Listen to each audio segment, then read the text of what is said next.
আলহামদুলিল্লাহ, অবশেষে আমি আর বিপি ইমরান একটা জেন্টস পার্লার দিয়ে দিচ্ছি। Okay, let's go.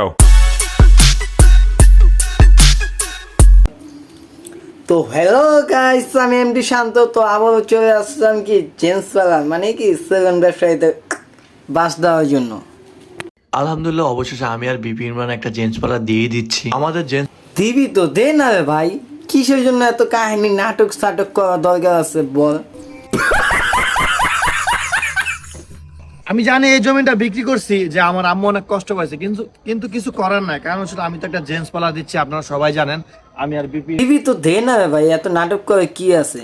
আর তুই আর বিভিন্ন যে হারে যে ভিডিও বানাইতেছ, আলহামদুলিল্লাহ আমি সেলুনে অবশেষে একটি জেন্টস পার্লার দিয়ে দিতেছি।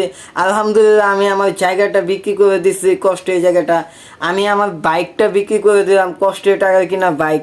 তো যে হারে এই জেন্টস পার্লার দেওয়ার জন্য ভাই ভিডিও বানাইতেছ, যে হারে এগ্রিমেন্ট করতেছ, যে হারে প্রচার করতেছ আর ভিডিও ছাড়তেছ ভাই, ওই ভিডিও দিয়ে তো টাকা কামিয়ে নিতেছ সব। তো এই समझ रहे हो समझ रहे हो आप समझ रहे हो ना। হচ্ছিল আরেকটা খুশির খবর, বিপি ইমরান হচ্ছিল তার বোন নামে এই সেলুনটা দিয়েছে। আর এখান থেকে এত নাটক করার দরকার আছে কোনো ভাই বল।